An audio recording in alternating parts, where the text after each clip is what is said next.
As part of the Insight Maker overview module, I'd like to spend a few minutes and talk about the options available on the edit and style menus.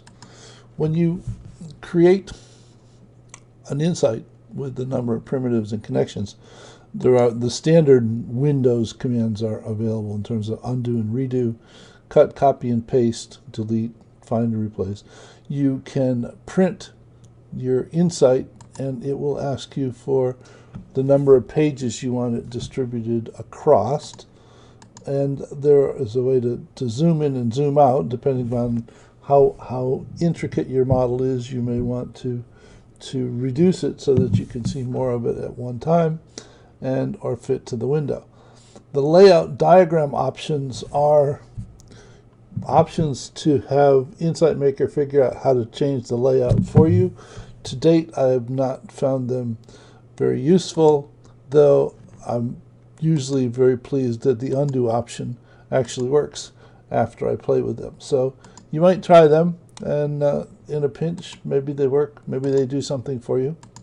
But so the edit option is pretty straightforward. Now, you can copy and paste within an insight. So if I select these three items by doing a drag, I can go ahead and copy this, and then I can come over here and paste it and move it around collectively.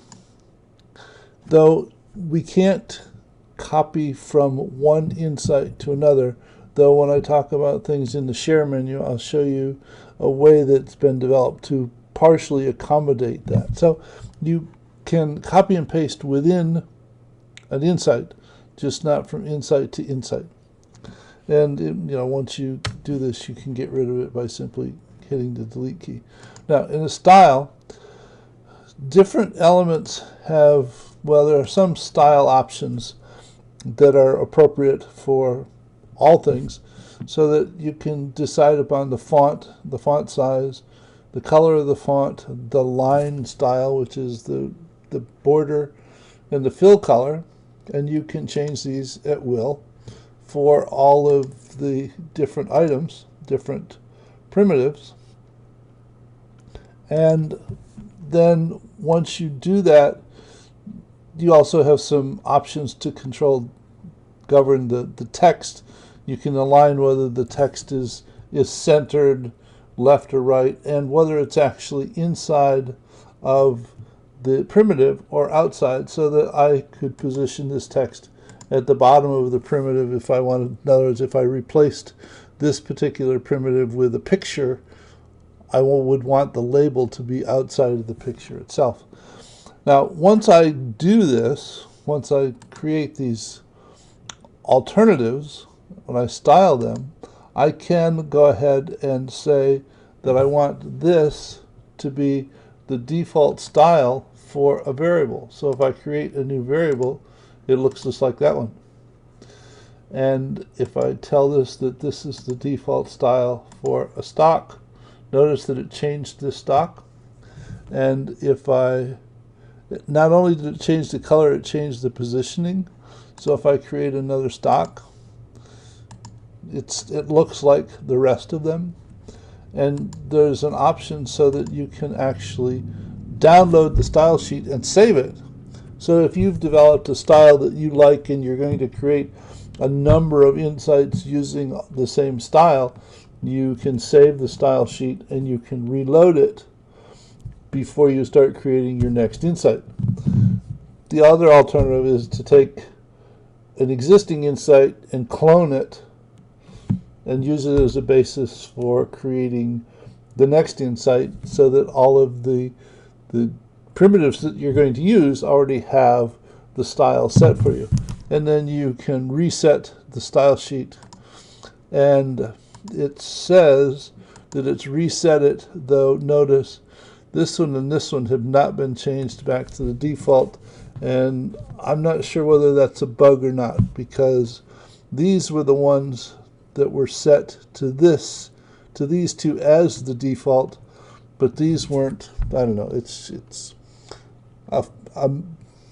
a nit that I'm picking with Scott at the moment. We'll determine whether or not reset default, or resetting the default should change everything back to the standard. Whether it does or not, the defaults are actually part of the available colors so that you can put things back to the way that they were initially. Okay.